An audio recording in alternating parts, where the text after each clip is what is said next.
Dear students, today we are going to start our next topic, Awadh in Revolt.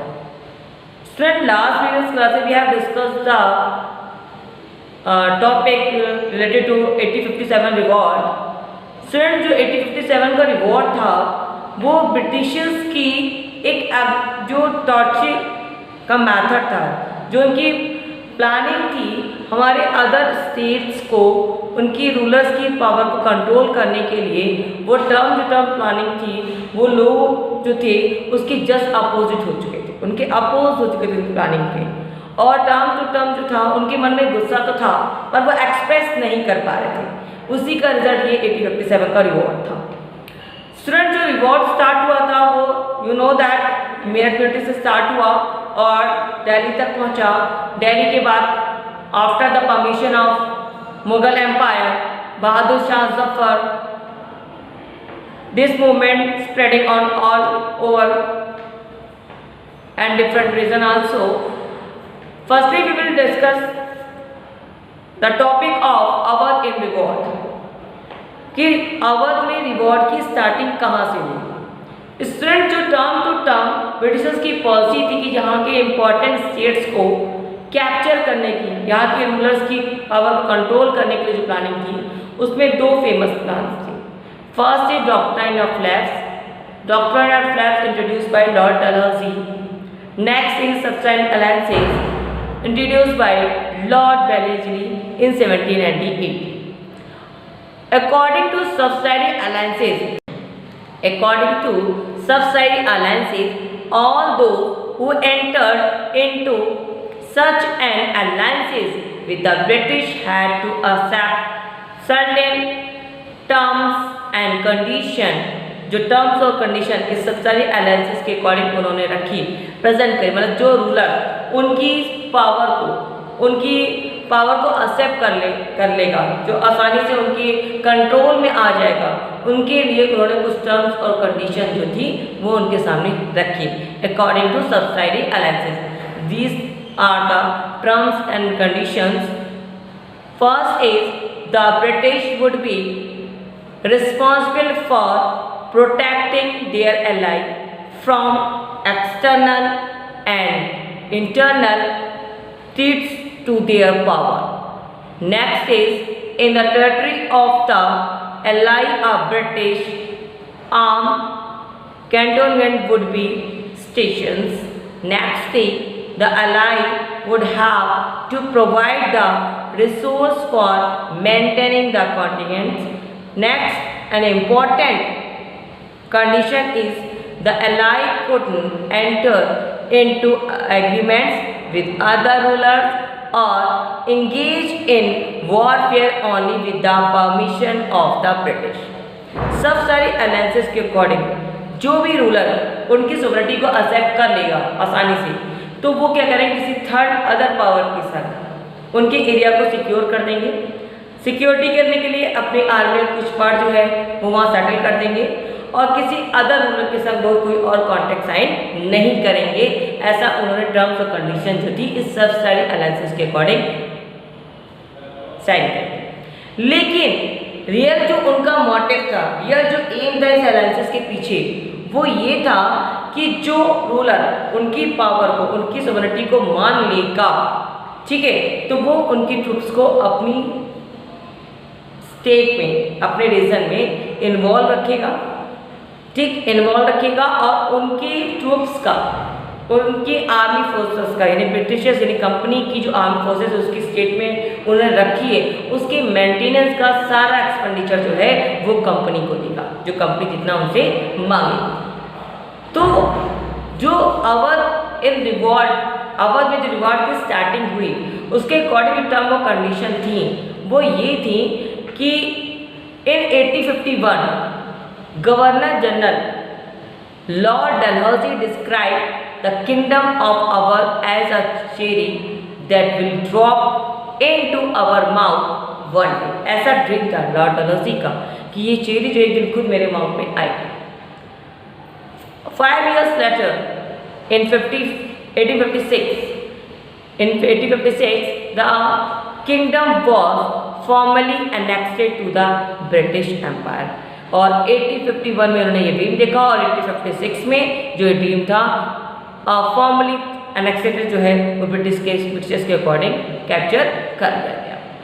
The confuse happened in stages, the subsidiary alliances had been imposed on Awadh in 1801 के according subsidiary alliances की शर्तें रखी गई थी। उसके according जो अवध के नवाब थे वाजिद अली शाह, उनकी पावर को जो था वो कंट्रोल कर लिया गया। कैसे? By the terms of these alliances, the Nawab had to disband his military force, allow the British to position their troops within the kingdom, and act in accordance with the advice of the British President, who was now to be attached to the court. अब subsidiary alliances के according जो हमने terms और condition discuss किए थे, उन्होंने subsidiary alliances के according 1801 में अवध के संग कॉन्ट्रैक्ट साइन किया कि by the terms of this alliances the nawab had to disband his military force, नवाब जो खुद की आर्मी फोर्स को वहां से हटा दे, ठीक है, बैंड कर दे, and allow the British to position their troops within the kingdom, Britishers की फोर्सेस को अपने किंगडम में इन्वॉल्व करे and act in accordance with the advice of the British President, who was newly to attached to the court. मतलब उन्होंने ये कहा कि एडमिनिस्ट्रेशन में जो भी वर्क हो वो ब्रिटिश प्रेसिडेंट जो एडमिनिस्ट्रेशन में इन्वॉल्व है, ठीक है, वो उनकी एडवाइस पे ही सारे काम किए जाए। Derive of his attend force the nawab became increasingly dependent.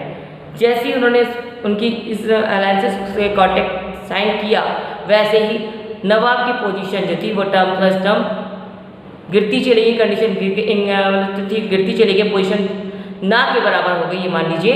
On the British to maintain law and order within the kingdom, he could no longer assert control over the religious chief and Talukdar.